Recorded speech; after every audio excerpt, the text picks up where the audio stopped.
ဒီဗီဒီယိုလေးမှာတော့ packaging design template တွေအကြောင်းကိုပြောပြပေးသွားမှာပဲဖြစ်ပါတယ်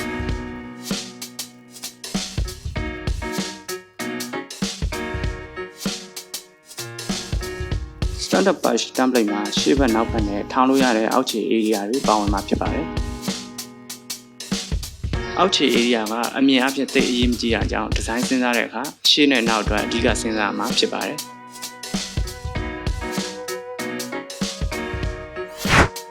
ပေါ်ဆုံး0ကနေ 2.5 cm မှာဖြဲရလေးပါမှာဖြစ်ပြီးတော့3 cm ကနေ4 cm အထိက zip area ဖြစ်ပါတယ်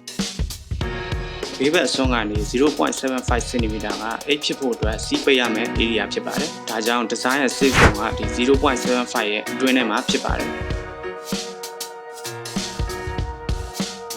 coffee mode ထဲကိုတည်တံ့အိတ်အမျိုးအစားလို့ပြောလို့ရပါတယ်သူ့ရဲ့ template မှာရှေ့ဘက်နောက်ဘက်ဘေးဘက်နဲ့ထောင်းလို့ရတဲ့အောက်ခြေ area တွေပါဝင်ပါတယ်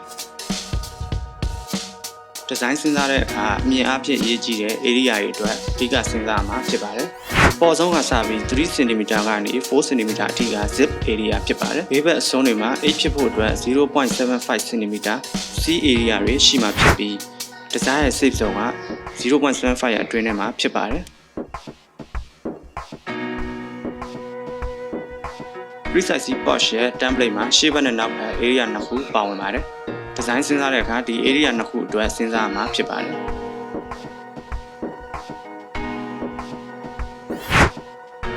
အိတ်ဖြစ်ဖို့အတွက်1 cm C area တွေအစွန်းမှာရှိမှာဖြစ်ပြီးဒီဇိုင်းရဲ့ safe zone ကဒီ1 cm ရဲ့အတွင်းမှာဖြစ်ပါတယ်။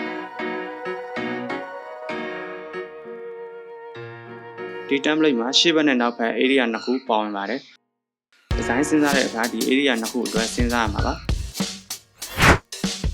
ဘေးဘက်အစွန်းတွေမှာ8ဖြစ်ဖို့ 0.75 cm C area လေးရှိမှာဖြစ်ပြီးဒီဇိုင်းရဲ့ safe zone ကဒီ 0.75 ရဲ့အတွင်းထဲမှာပါ။ Basic Patch ရဲ့ template ကရှေ့ဘက်နဲ့နောက်ဘက်နှစ်ချမ်းခွဲပုံစံဖြစ်ပါတယ်။ဒီဇိုင်းစဉ်းစားတဲ့အခါဒီ area တွေအတွက်စဉ်းစားမှာပါ။ပေါ်ဘက်နဲ့နောက်ဘက်အလယ်မှာ8ဖြစ်ဖို့1 cm C area ရှိမှာဖြစ်ပြီးဒီဇိုင်းရဲ့ safe zone ကဒီ1 cm ရဲ့အတွင်းထဲမှာပဲဖြစ်ပါတယ်။ဘောက်ဒီဇိုင်း template မှာရှေ့ဘက်နောက်ဘက်ဘေးဘက်နဲ့ပေါ်အောက် area တွေပါဝင်မှာဖြစ်ပါတယ်ဒီဇိုင်းစဉ်းစားတဲ့အခါဘောက်ဖြစ်ဖို့ကောက်ကတ်မဲ့ဒီအနီရောင် area လေးကလွှဲရင်ကျန်တဲ့ area တွေအတွက်စဉ်းစားမှာပဲဖြစ်ပါတယ်